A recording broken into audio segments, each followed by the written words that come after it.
All right, here we go. Admit all.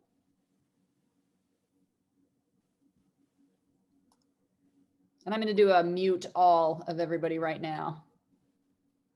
And so there we go. So then Bishop Hazelwood, you'll need to unmute yourself when you're ready. Hello, everybody. Welcome to what I'm sure is your new favorite hobby of Zooming in large groups, where you all become very, very tiny screens instead of actual humans. Hi, everybody. I have to say that when you came in, Pastor David Kiefer was standing up right, and his head was out of shot right below Darlene Truver. So it looked like, Darlene, you were one person. It was very odd. And I was wondering what was going on until Pastor Dave sat down and I realized who it was and what was happening. So I'm sure that was just on my screen, but thank you all for being here. From a variety of congregations throughout the synod, it looks like. Yes, Bishop, we have about 20 congregations or so, and we have Wonderful. representation across the whole synod, and including Hawaii. So where it's early afternoon. That's right. Only 2 o'clock. That's right. We're going to get started in just a minute. We're going to start pretty close to on time so we can honor everybody's time, and particularly Bishop Jim's, who is 3 hours later than us. So it's getting close to bedtime.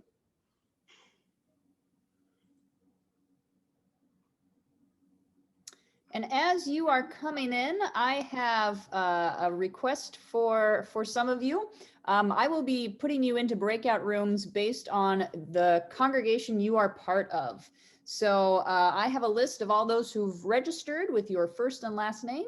So if in your, as you are you, if you just have a first name, if you know how to rename yourself and you can add in your last name, that would be very helpful to me. I'm going to try to see if I know who you all are. But if you know how to rename yourself, if you can just make sure that I know who you are. And if you are using an alias, you can let me know that privately.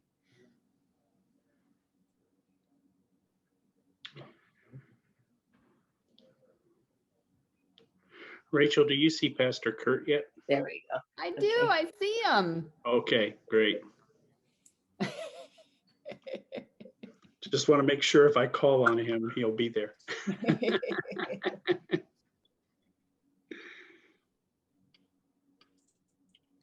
I'll be there. But, yeah, there he is. There he is.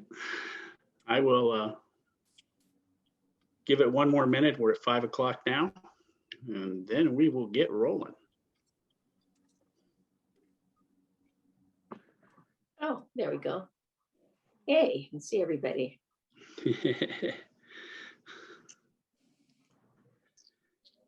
Let's say we have what, about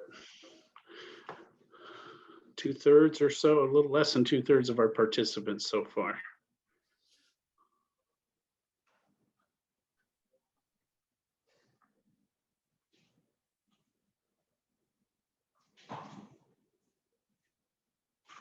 Mm-hmm.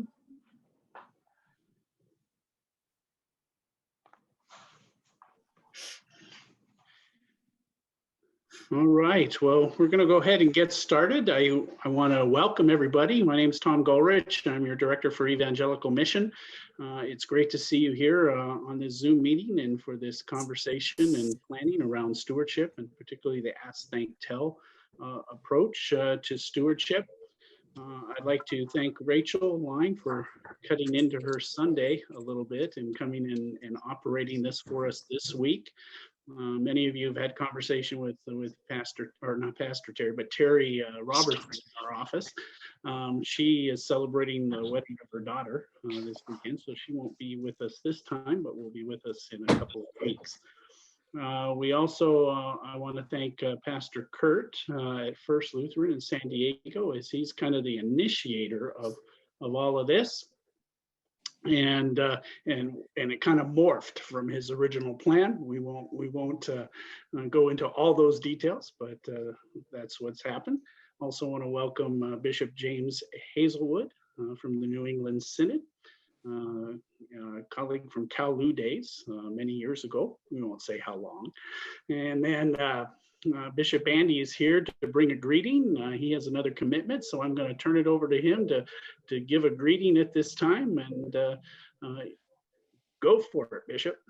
Oh, I just want to say thank you for being here. We have talked about wanting to do something significant about training our people on stewardship. So this is a wonderful way to fulfill a desire, a goal on our strategic plan, and get ourselves rolling. So Pastor Tom has done a wonderful job of pulling you all together, and I'm grateful for your participation, and I'm looking forward to hear what you have learned and how that can help for your congregation. So don't hesitate to send emails to me or to our Synod office afterwards, just telling us what you've learned, what you appreciate about this learning, and how you think it might help your congregation.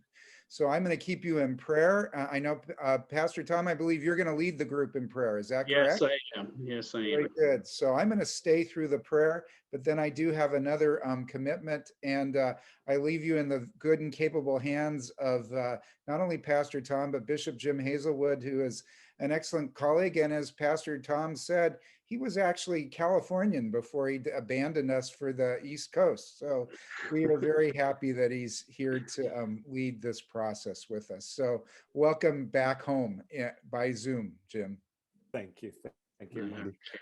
All right, let's go ahead and pray, and then we're going to turn it over. I'm going to ask Pastor Kurt to just give a little introduction to Pastor or Bishop Jim, and we'll do that right after the prayer. The Lord be with you. And also with you.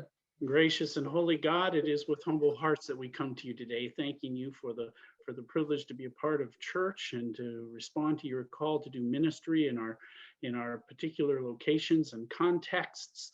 Help us to be true to what you call us to do, that we are faithful in the words that we speak and all that we do on your behalf and in your name.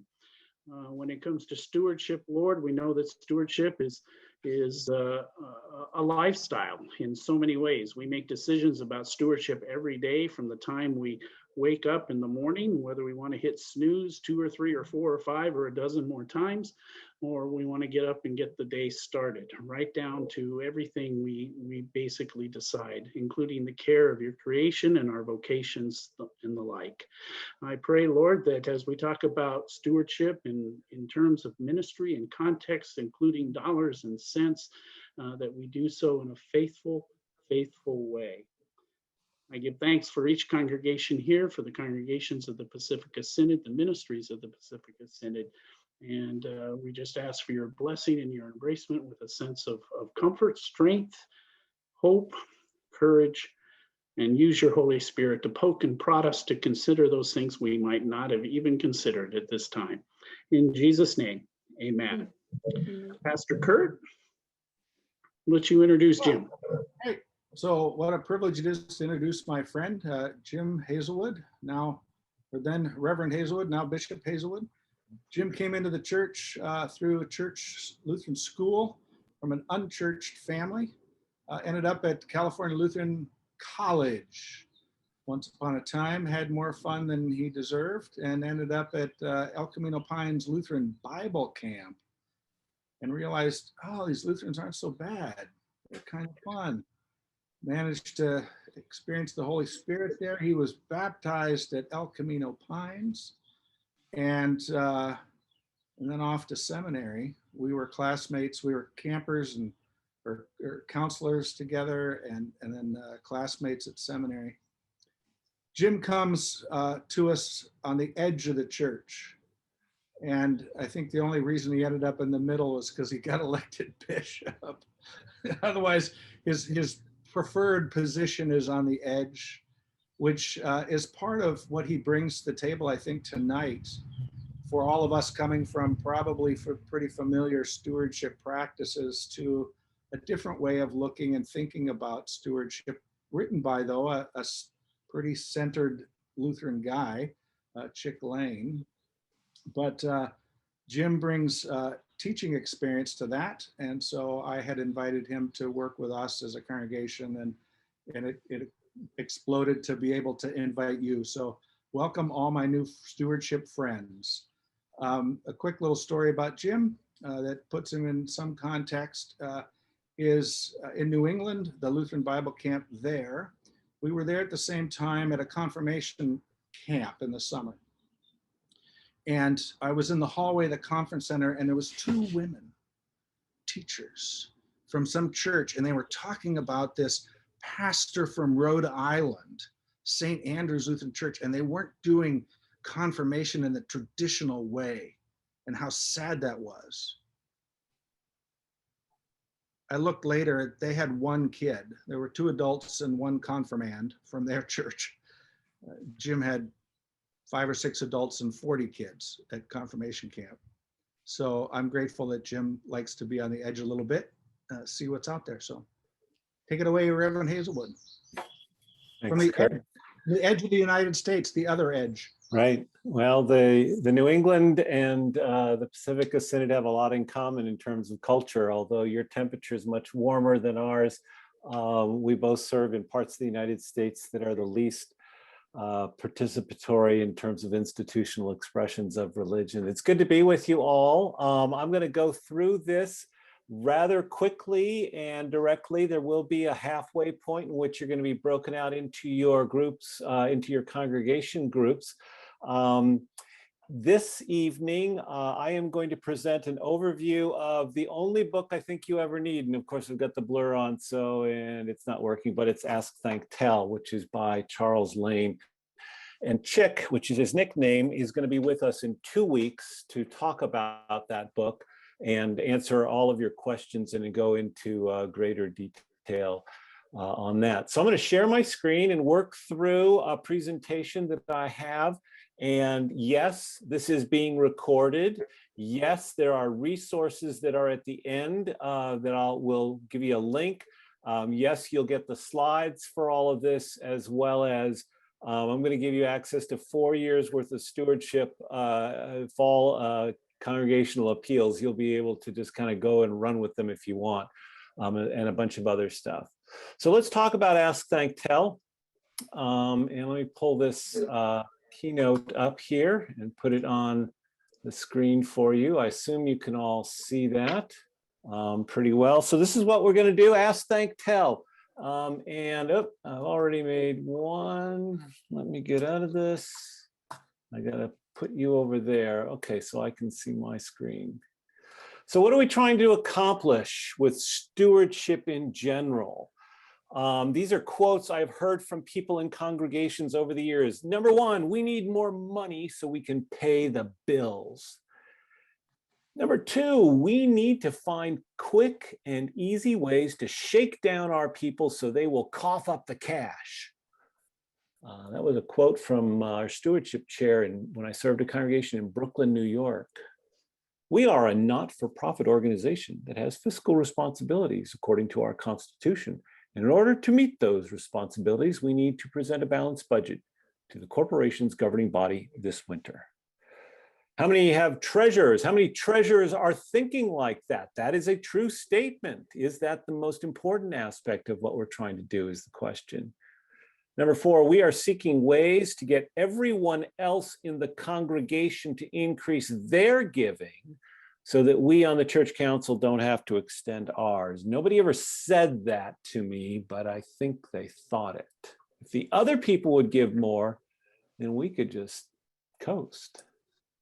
Another quote, we want to do some excellent ministry in our community and around the world, so we need more money in our budget. We like our pastor. We don't pay our pastor enough money, so we were hoping you'd come here tonight and show us some easy, sneezy ways to increase giving. The last one, we want to help our people grow in their relationship with Christ through their financial stewardship.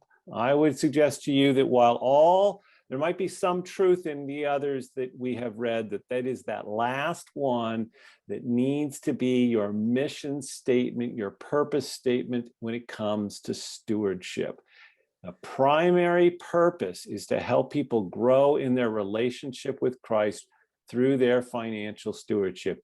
Jesus talked more about money than any other single subject in the four Gospels of the New Testament. Now, what we want to do is in our congregations, we want to create a culture of thanksgiving and generosity. This is not rocket science. It requires effort, focus, and work, but it's not rocket science, folks. This is basic stuff. And so it's ask, thank, tell. Those 3 words.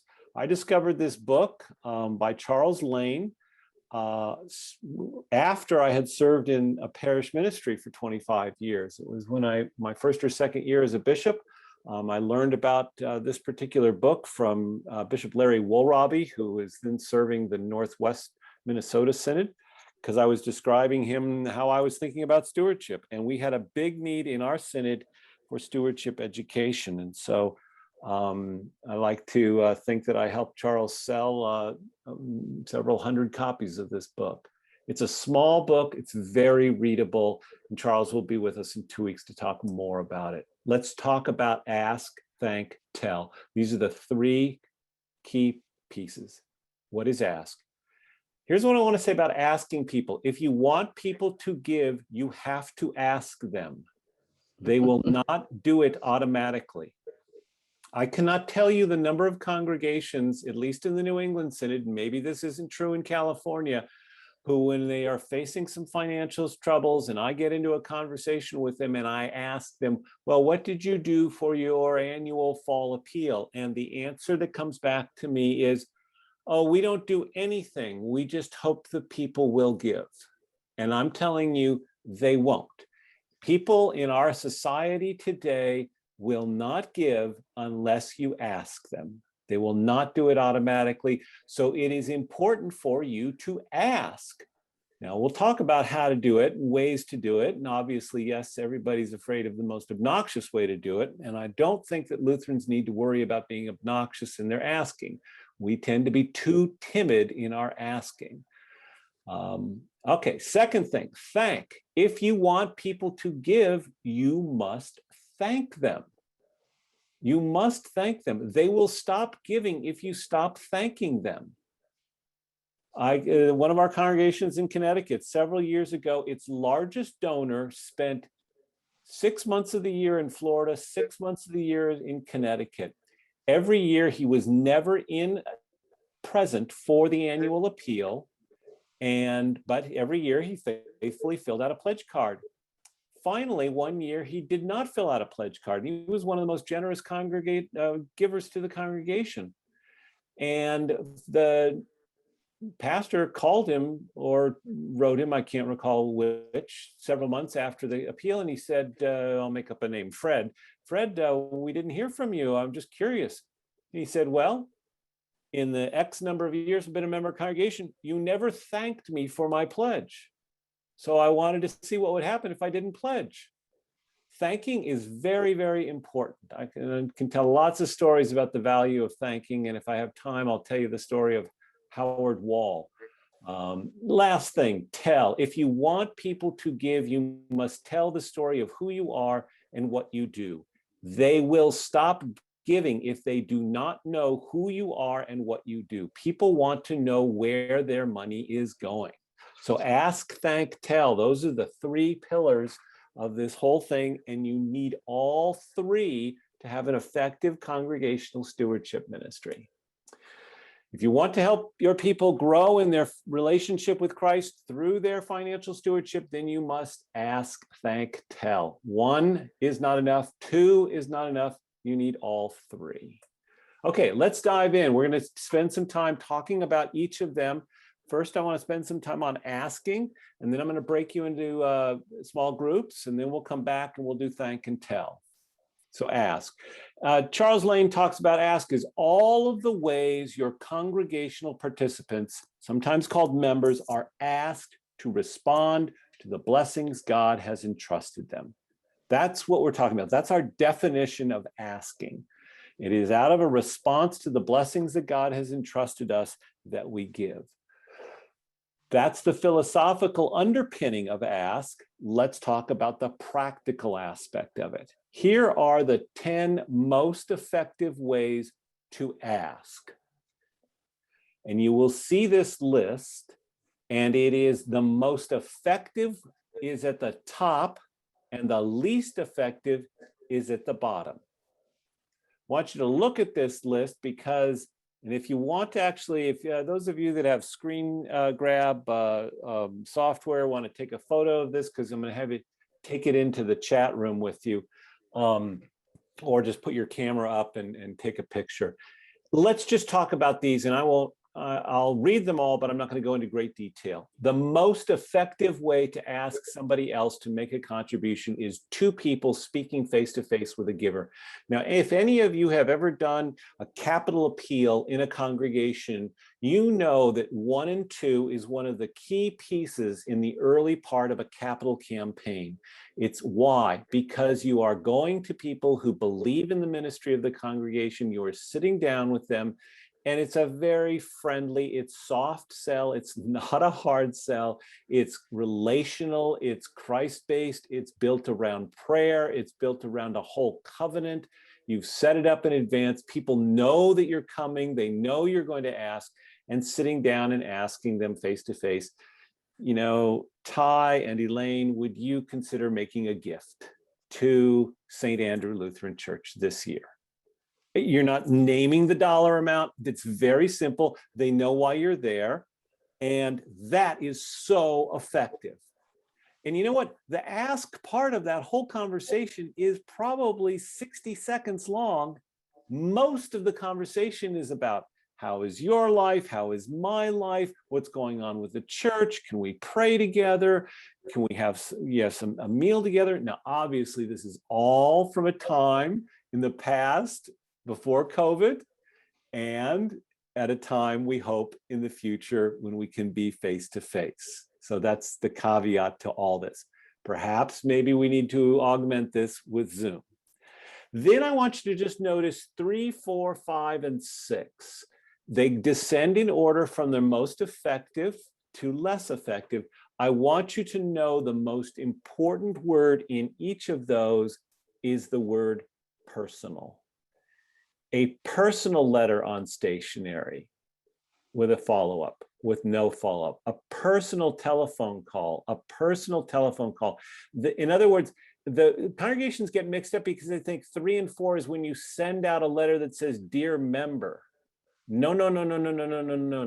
That's number 9. That's an impersonal letter. Now, we all have software in our congregations that at least you can do a mail merge to make this look good, but I'm telling you the most effective form of communication in today's technological society is the handwritten personal note. Very, very effective. And all right, so then 3, 4, 5, and 6 is personal. Then you see 7 is a form letter. Telephone number 8 just sounds like a lot of fun, doesn't it? Get a bunch of people together and do a mass calling to people you don't know. Impersonal letter. And number 10 is an event. Most of our congregations spend a lot of energy doing an event, and yet it's the least effective way to ask. Now, what I want you to think about, and I'm going to give you all this in just a second, is what has your congregation done in the last couple of years for stewardship? Which ones of that list? And I'll send you that list in just a second. We'll go back to it. How effective have you found them to be? Decide, maybe you want to move up this coming year to a more effective method, or you should maybe think of varying your methods. So this is where we're going to break out into groups, and let me bring us back together. And I am going to put in the chat for all of you to have that list in front of you. Unfortunately, it's not numbered, but you can copy this because I want you to take this with you, and you can copy that into. And here's the questions that I want you to discuss with your congregational groups when Rachel breaks you out into. This is basically the questions from the sliding. Now, before we do that, let's take just 2 or 3 any questions about what we've done so far. Ask, thank, tell, 3 pieces, focusing here on the ask part of it. Anybody have any questions? And since I'm unable to see everybody on screen at the same time, just to open your microphone, or if you want to put the question in the chat, you can do that as well. Any questions at this point? Yes. Can you explain why 2 people speaking face to face is superior to 1 person? Largely, it's because of comfort level on the asker, and it creates a different dynamic. So if 2 people are going to visit, you have this sense, like if I'm going, say, I'll pick on Kurt. Say Kurt and I are going to go visit you, Ken. If we go together, there's less pressure on one of us. And so we have a comfort level. And we've kind of talked in advance, okay, we're going to get together. And then, okay, well, how are we going to ask? Well, and Kurt, no, you know Ken from way back. So why don't you go ahead and start the small talk? So that's the reason. It lowers the anxiety in the room and just creates a more relational environment. It's also, if you've got 2 people visiting 1 person, it makes the conversation flow much smoother. So that's the reason it's more effective, 2 versus 1. Thank you. Very good question. Does it occur to you that it puts the person that's in the minority in an uncomfortable position? The one that's going to be asked? I'm already a minority. No, because my experience is typically people choose to go visit people they already know. So Chuck, say if Kurt and I were to come and visit you and we were a part of a congregation, we would have gotten the list, and Kurt or I would have said, well, I know Chuck really well. Let's go visit Chuck because that's easy.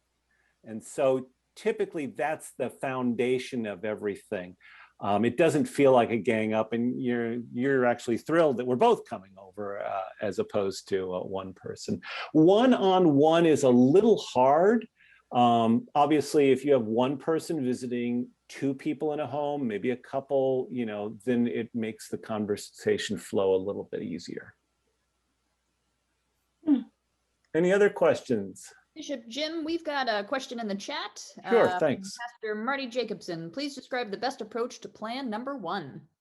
The best approach to plan number 1. Do you mean the 2 people speaking face to face? I assume that you do. Yes. So Said yes. Briefly, and I'm happy to, I'll put my email in the chat later on. I'm happy to go into more detail.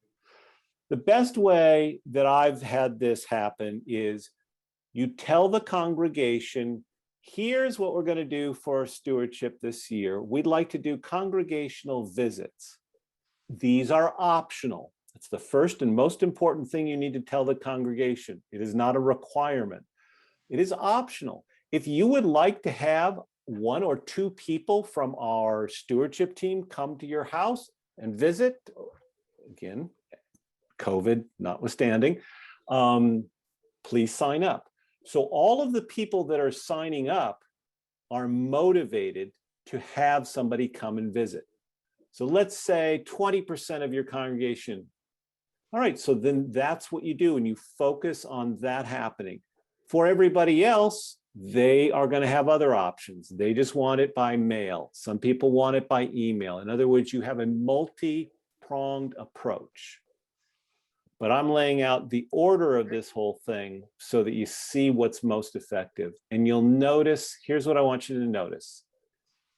The most effective has 2 qualities. 1, it's the most relational, and 2, it's the most work. And isn't that life? I mean, our greatest rewards come from the hardest work that we tend to invest in. And that is true with congregational stewardship as well. And so you'll notice that one of the very last things, the impersonal letter, which is what most congregations do. Dear member, it is stewardship time again. I know you don't like it. I don't like it either, but please give what you can. Well, we do that because it's easy. I mean, all you need to do is print one letter, photocopy of it, and get a couple people to stuff it. Or these days, just send it out an email. You can do that. I'm just saying that there are other things that are more effective.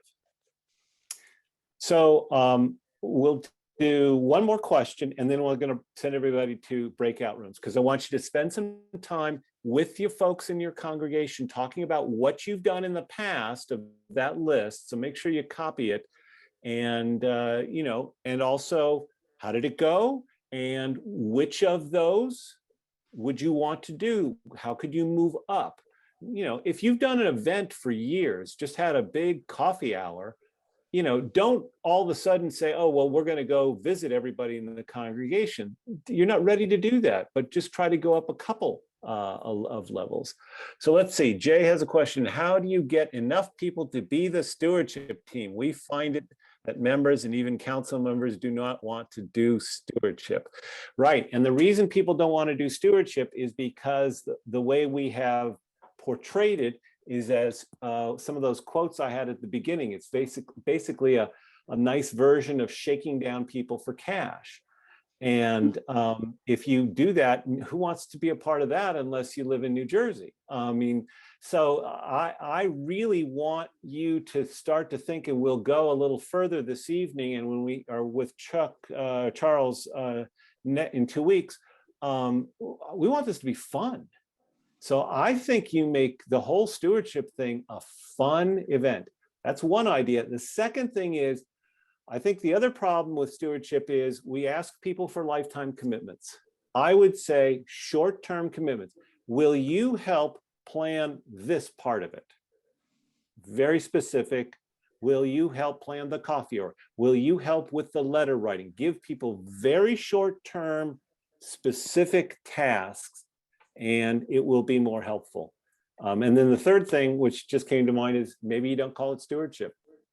In my congregation, we called it generosity. And I intentionally one year went out and found the people that love to party the most. And I said, you are our generosity team, come up with something wild and crazy. And they did. Now, did I hear some complaints, of course, about what we did that year? But, you know, hey, but boy, people were interested. It caught their attention. So good questions, though. These are great. And I want to be conscious of time. So please, again, look at that list, copy it, and then just spend, let's say, I'm going to shorten it a little bit to 10 minutes because we've got a lot to cover. So Rachel, you can go ahead and put everybody with their congregations, and we'll see you all back at 8:40. Or no, that's my time. 8:40 and 3 hours later. 5:40 or 2:40, wherever, whatever state you may be in. There are a few of you who are the sole representatives of your congregation. And instead of putting you all alone in your own breakout room, there are 3 of you. So the 3 of you will be in your very own breakout room. So don't be sad. Here we go. Have fun. I'll be here when you're done.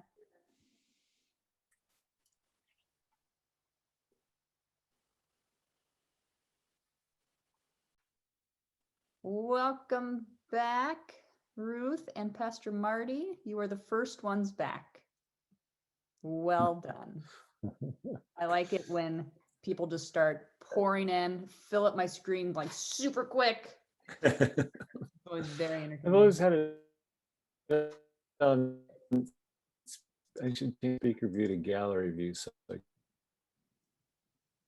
We lost you a little bit there, this. Bishop. Well, hello, everybody. I told you I would be right here waiting for you all. And here I am.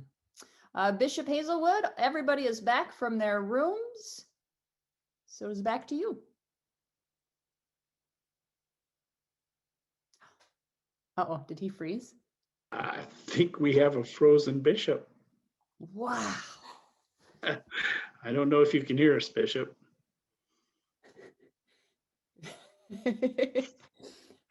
I don't know what to do, Pastor Tom. Do we take over? I don't know. I'm Well, having panic attacks thinking about assembly and thinking about this happening. I'm nervous now. There we go. He signed off, so he's going to be signing back in. And Yeah. I know one of the things you're going to want to be mindful of as folks in your congregations is how you can develop a plan. And Bishop Jim is going to be planting the seeds for that as we some today and then even more in a couple of weeks. And so encourage your participation again in 2 weeks when we get together. So we're waiting for Bishop Jim to pop back in. I'm watching that list. I'm looking for him. I don't know. Pastor Tom, do you have any good jokes? I could do a dance. No. Oh, all right. But that would be except Sue just arrived home. She goes, "You don't dance. What do you mean?" I won't dance. Don't ask me. I see Pastor Bob Mooney grinning there. How you doing, Pastor?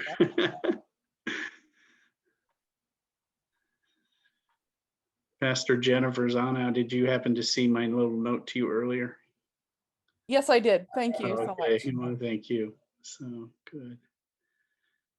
All right, we're waiting for him. Oh, and I also like the PJ thing. I'm glad you picked up on that. Oh, okay. Well, I worked with DJ for a number of years. So, yeah, it's just kind of habit. Not a problem. I love it.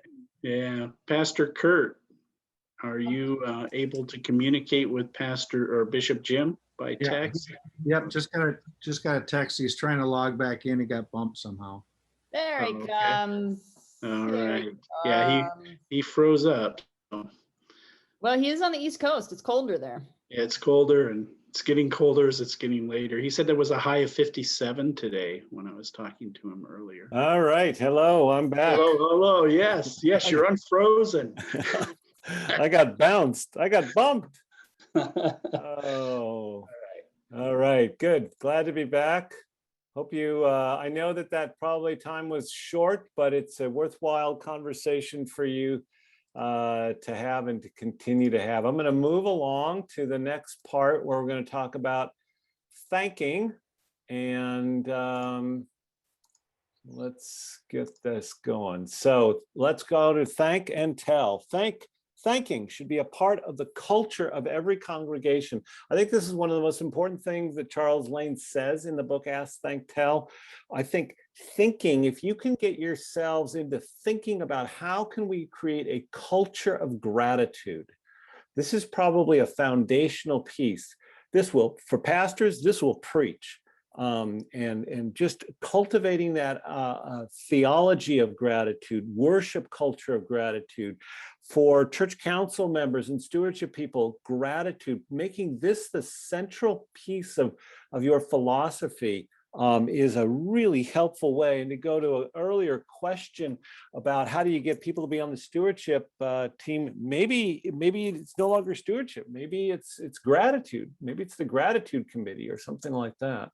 So let's move on to a little bit more of this. Thanking is biblical. Thanks or thanksgiving appears 206 times in the Bible, from Leviticus to Revelation. I don't know what happened to the earlier parts of the Bible, but it didn't show up when I did a search on this. Which book of the Bible do you think contains the most references to thank or thanksgiving? If you had to pick one, which of those? Psalms, you got it. Very good. Psalms, you open up the Psalms, they are full of gratitude, thanks, and thanksgiving. So a great resource. St. Paul, of course, regularly uses his letters as opportunities to thank God for his fellow believers. And First Thessalonians, which was probably the first, from a chronological as to when it was written, the first book of the New Testament to be written. From a chronological point of view, St. Paul, give thanks in all circumstances, for this is the will of God in Christ Jesus for you. A culture of gratitude. So Here are some practical ways you generate this culture. You encourage this. This is not something that you just say, okay, we're going to have a culture of gratitude. You need to cultivate it over time. How do you do it? Personal notes. I am a big advocate of the personal handwritten note. Even with my horrible handwriting, people appreciate getting personal notes. When you think about most people's lives, when they open their email, when they go to the mailbox, when it comes through the door of their apartment, all of the bills are there, all of the pre-printed stuff. If there is something that is in an odd shaped envelope and it has a handwritten, your name is handwritten on it, which of those things do you open first? You open the handwritten note. So I think personal notes. I had a friend of ours who was a pastor who actually married us, retired pastor Rich Schieber, now retired out in Claremont, California. He made a commitment when he was a parish pastor. He wrote 5 thank you notes every single day to people in his congregation, in the community, the mayor, the town council, police chiefs, principals, social workers, firefighters. He wrote personal thank you notes every day. Now, don't get big, get little tiny envelopes. Go to Staples where we get small ones so you don't need to write a whole bunch. This is a huge thing. You have no idea how significant this is. I got to my first congregation. I remember I wrote a thank you note to the ushers the first day. And one of the ushers came back to me. He says, I've been an usher in a Lutheran church for 40 years. No pastor's ever thanked me for being an usher. So that's something. Read letters of gratitude in worship. You know those letters like you make a contribution, your congregation makes a donation, say, to a local food pantry, and then they send you a letter saying thank you. What happens to those letters?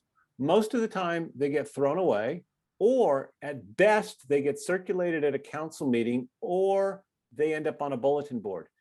Read those letters to the congregation. And maybe don't read the whole letter, just a paragraph from it. So you gave some funds to somebody said thank you. Read that out loud. It's over and over. This is marathon work, not sprint work.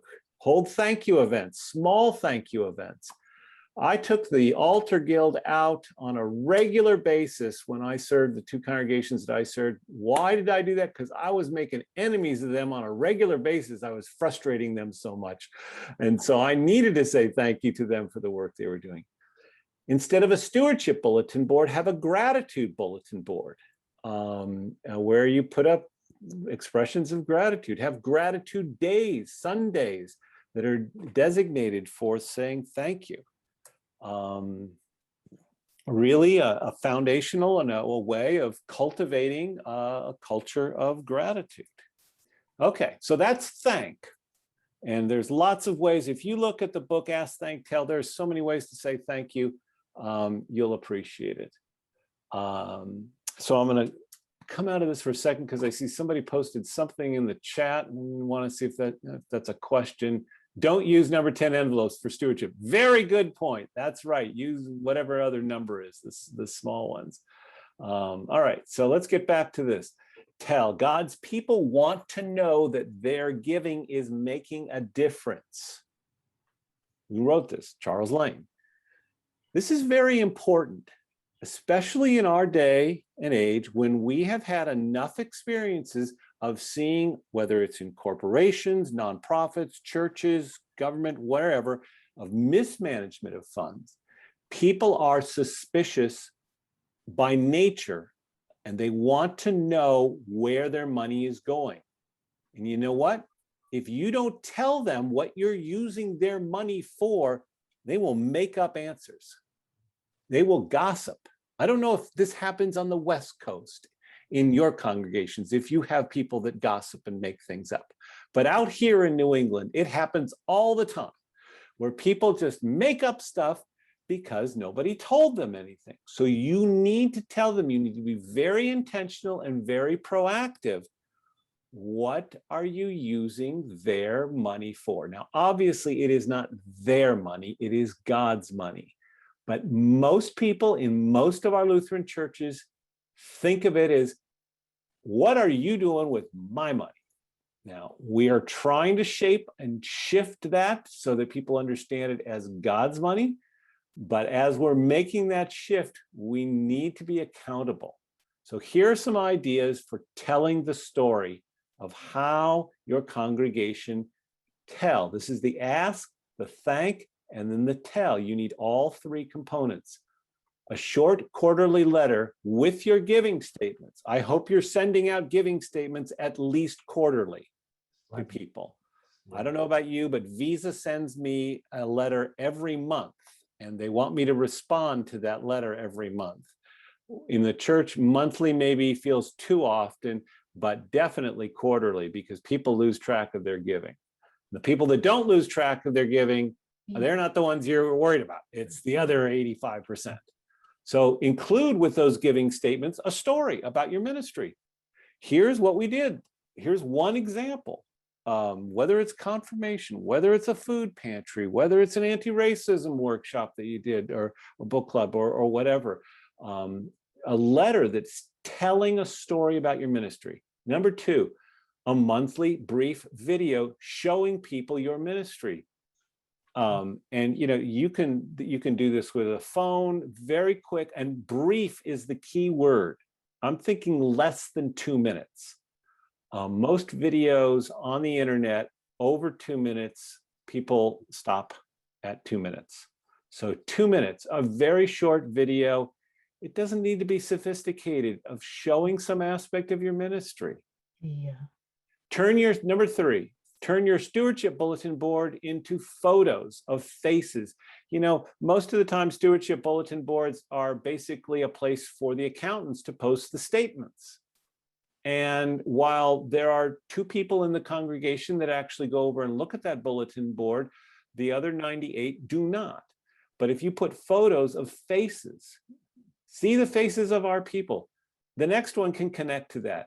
Here's a Sunday school or confirmation photo lesson. Hopefully, you're back to some kind of in-person thing. Maybe some of you already are in the fall here in New England. Most of our congregations are waiting till September. You've got several weeks of a Sunday school or confirmation. Pictures of generosity. Take photos, then print them out or use them on Facebook. Culture, you're creating a culture of generosity, and this is your way of telling the story. Mission moments in worship, 3 minutes of generosity.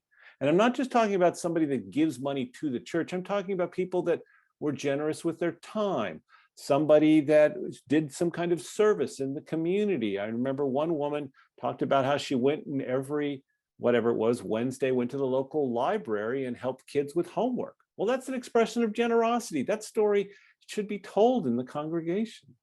Send press releases to local paper. Local small papers are starving for news. And if you can come up with a photograph and you basically write the story for them, they'll print it. So these are just 6 ideas. Again, if you look at the book, Ask, Thank, Tell, Charles Lane, there are more ideas in this book than you will be able to use in your entire 30 years of ministry in a congregation. It is filled with ideas. Telling the story, very important. Okay, so here's what usually happens. I'm going to pause here before we do this last bit. And I got to do it really quick. I'm looking at the time. Here I want to tell you, I want to say something to you. This is usually what happens at these events. People will come to an event, and I would do these in our congregations, and they would go, oh, the bishop came, it was so great, and we learned a lot. But they didn't do anything. So what? So what? Exactly. It was a so what. It was like, okay, it was great, it was fine, it was information, but nobody did anything. So I developed the following piece that I want to show you, which is the key to trying to make Ask, Thank, Tell a year-round project. And it took me a while to kind of hone this down to make it relatively simple, but achieve the goal. So here's what we want to focus on. How do you turn this into a year-round event? This is what you do. 1 ask, 1 thank, and 1 tell for each month of the year. I put the mathematical formula in the bottom for all the engineers. What does this mean? one ask, one thank, one tell for each month of the year. It looks like this. So basically, this is a very simple spreadsheet. And those of you that really love Excel spreadsheets, you could create this. One column going down is the months. Across the top is an ask, a thank, and a tell. And I've got the whole 12 months, just going to walk through. And you'll notice we're not doing all three each month. We're doing one thing, but you do it year round. And you bring this to every single church council meeting and you review it. And it moves, it rotates. So what I've done is, okay, in May, you're going to start, church council is going to write thank you notes. Now, not necessarily for money. Like divide up the congregational directory and every church council member takes 5 people and hand out some cards and they all write thank you notes to 5 different people about something they see in the ministry. Maybe in June, you do an ask for VBS scholarships. In July, your youth, if they've come back from some kind of a mission trip, they do a tell and they prepare a video. Then an ask in August for your, say, World Hunger Appeal or something like that. We go to September. You have a gratitude Sunday. Start off the year, gratitude for ministry, highlight, lift up people in the congregation. The next month you do an ask. That's your annual appeal. Yours may be at different times. I just did a make-believe one here. The thank is November. Thank you notes for all who pledge. I'm talking handwritten thank you notes. I'm not talking about the form. You can still do the form letter. Then maybe you do a tell. The value of this is it keeps you on track. It also allows you to see, are we doing like too many of one thing in a row? Are we doing just ask, ask, ask 4 months in a row? Or are we mixing it up? And then here I completed for January, February, March. So a tell, do maybe an annual ministry video of your, what you prepared for your annual meeting. You do a thank event for ministry leaders. That could be maybe some kind of in-person event, maybe next February. If you want to fly me out from the snow of New England, I'll be happy to be your guest speaker for that event in February in Southern California. Or Hawaii. Actually, I'll definitely come to Hawaii. You don't even need to give me a stipend. Anyway, I do an ask event for Cal Lutheran or PLTS. You see the idea? I'm just trying to give you this idea that it's a very simple 3 words across the top, the months of the year, one event for each month. Okay, so your homework is I want you to meet as a council or committee and do a 1-year plan. In other words, I want you to come up with a version of what I'm showing you on the screen right now. Ask, thank, tell across the top, months of the year, fill an event. You can work out the details later. This is a broad big picture. And here's what I'm going to ask you to do next time when we're together. I'm going to have you in breakout rooms, but not with your congregation. You're going to be mixed with other people. And I want you to share your plans with other people. And you'll learn from one another and you get some great ideas. And then the other thing, if you haven't already start reading the book, Ask, Thank, Tell. I'm not expecting you to finish it or anything like that, but I want you to get going on that so that we're ready for Charles. Last thing is resources, and then we can do some Q&A. I know some people need to go and we're at the hour mark. Yes, there's a recording of this. We'll make it available to you. If you copy down that download of the resource page, that link, you will have access to 4 years of stewardship plans through the New England Synod. We have them there.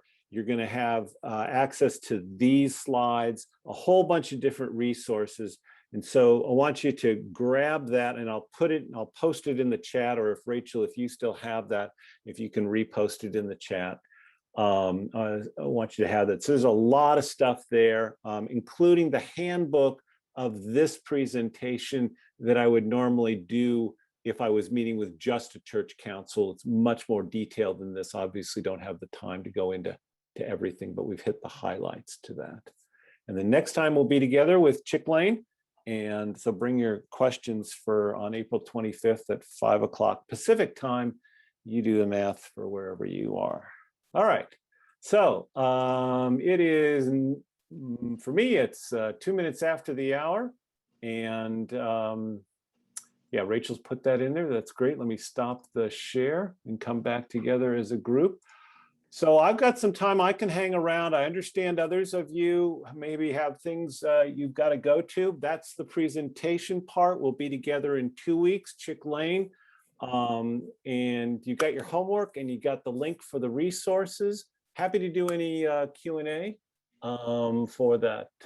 The question, love the simple table. Any chance the PowerPoint will be? Yes, the PowerPoint, if you go to that resources, you'll see a link in that resource document for the slides for the April 11th.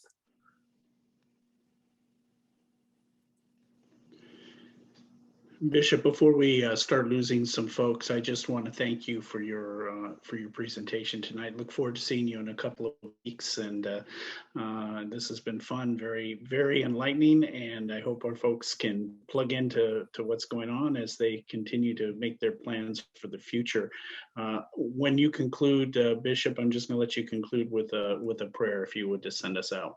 Absolutely. When you feel the time's right. We'll take a little bit of time on some questions and then I'll wrap it up. Thoughts on pledge cards, Nicolette says. I don't really, there's some samples on that resource page. I wouldn't really worry about it too much. I think basically you want name, address, and whatever their pledge is. You know, I do think it's important to give people the option. Do they want to give weekly? Do they want to give monthly? Do they want to give annually? I also think the other thing that our congregations don't do a good job, and if you put it in the pledge card, you will be surprised how many people you get a response to. Something to the effect of, would you, do you, something like, are you considering giving in equities, or did you know that St. George Lutheran Church has an account where it can receive stocks, mutual funds, etc., or IRA distributions? Some language in there, just as a little bit of a prompt. You'll be surprised. You'll get a couple of people that will actually say, oh, I hadn't thought about that. I know, especially for folks that are dealing with required minimum distributions. Now it's for over 72. You can give those direct to a nonprofit, such as a church, as a way of dealing with your own tax situation. So you might want to think of putting something like that in. But I wouldn't spend a lot of time on making the pledge card, but you'll see a lot of samples in that resource page. Other questions?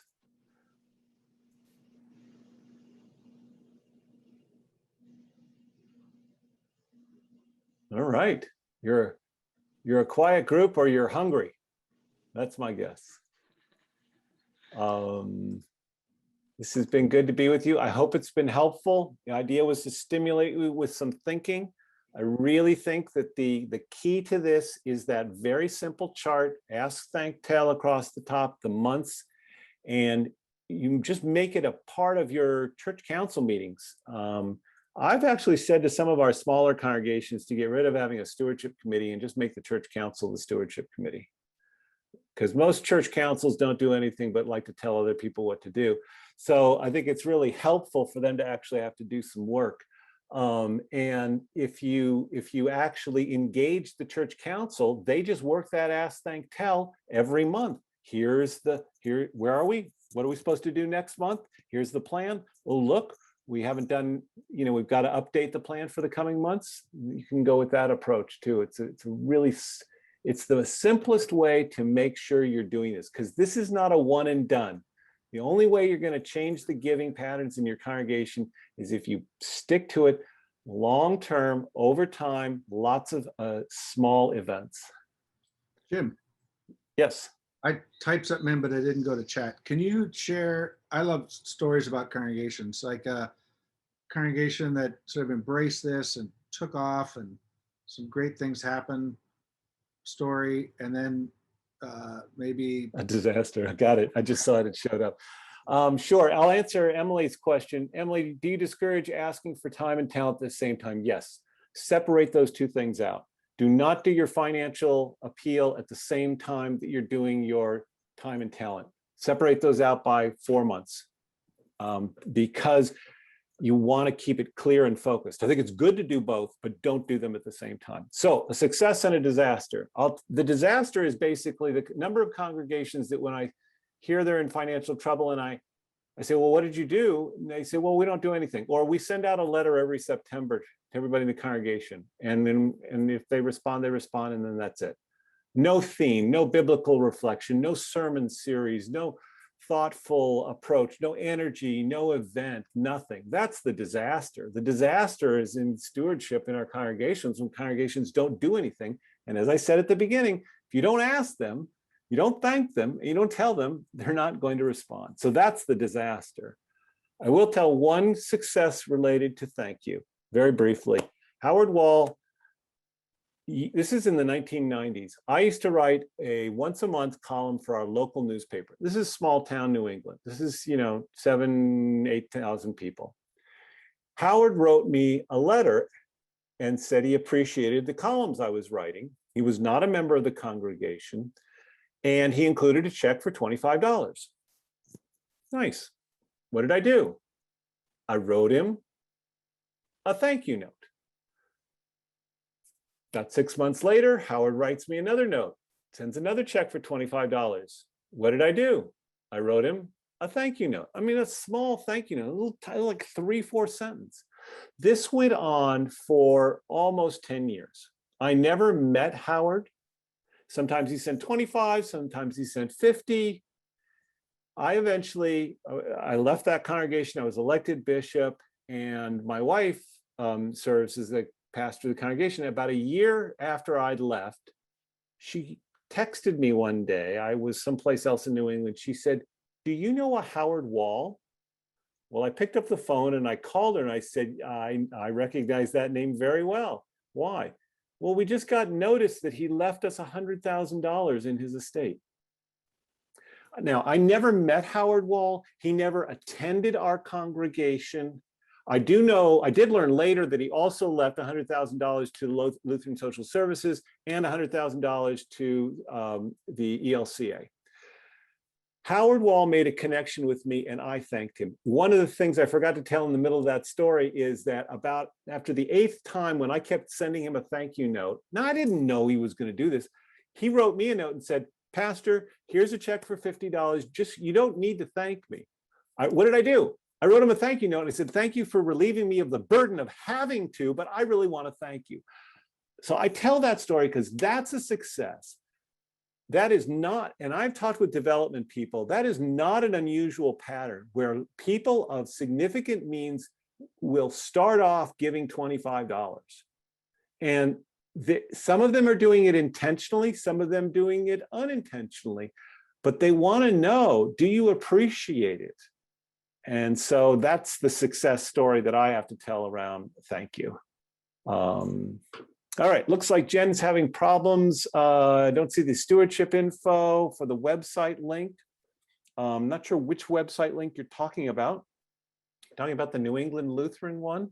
I'll look it up and post it for you right now. I'm not sure if that's the one you mean.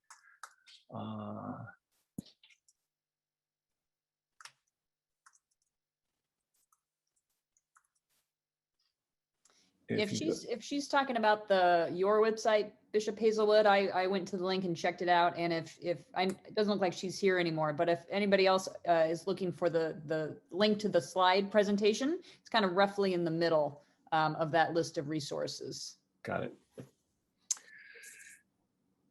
All right, let's do one more question, then we'll wrap up. How's that? You've been great. It's, by the way, great to see some friends from a long time ago. Saw Bob Mooney earlier and Dave Kiefer. Some of you I recognize.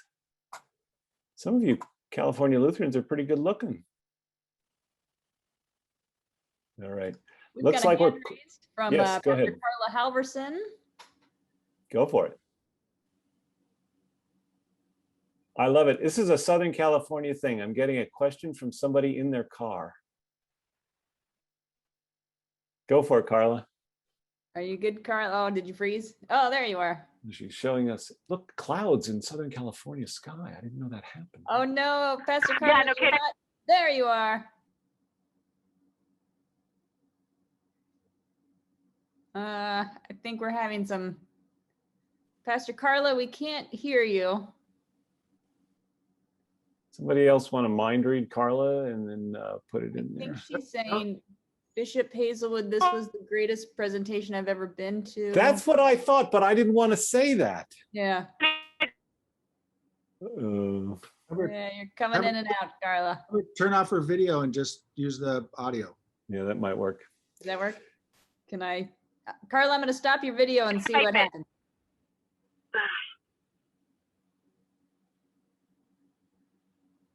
Oh, well. I don't know if that worked. Can you hear me now? Oh, kind of. It won't work. I heard that. No, sounds like it's not going to work. How much time thanking every week? I mean, that's a lot to do. Yep. I think that it's worth a tithe of your time. It's worth 10%.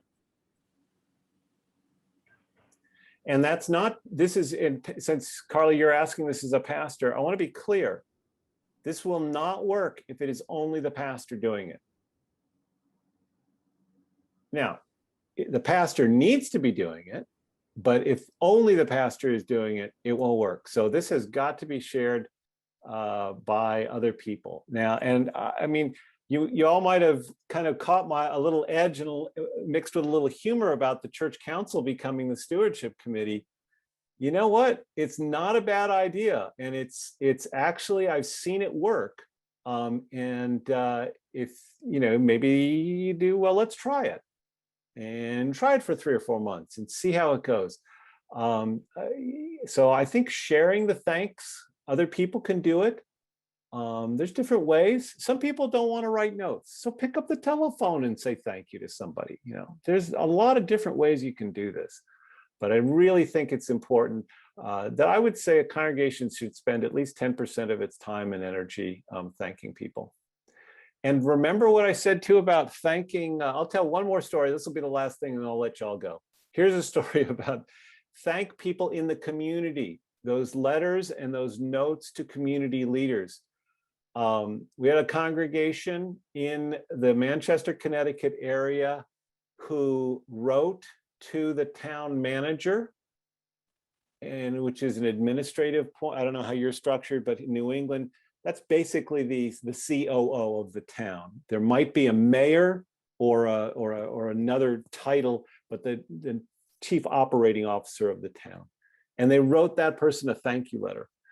That person showed up in worship unannounced the following Sunday because he said, no church has ever written a thank you note to me in my 25 years of serving as the town manager. And I wanted to come and see what kind of a church is this. So thanks goes out into the community as well. And that's also part of creating that culture. Imagine if your reputation in the community was, oh yeah, that's the church that's always thanking people. That's not bad. That's a pretty good reputation. I think you could find some precedents for that. Well, I see people writing thank you and gotta run, which makes a lot of sense. This has been great. I look forward to seeing you all in 2 weeks, and we'll have Charles Lane on. Please bring your questions for Chick, because he's the master. This is a great opportunity, a rare opportunity we get to have him. I said that they're not flying us out to be on the beach for this event, but they are gonna pay for your Zoom account. Anyway, God bless. I'm gonna pray us out and let you all go. Good and gracious God, for this evening, for this opportunity to be people of gratitude, to be people of generosity, to be people that tell the story of the amazing and wonderful abundance that we have in you. This is such a joy and opportunity that we have as faithful followers of you. We are grateful. Send us from here.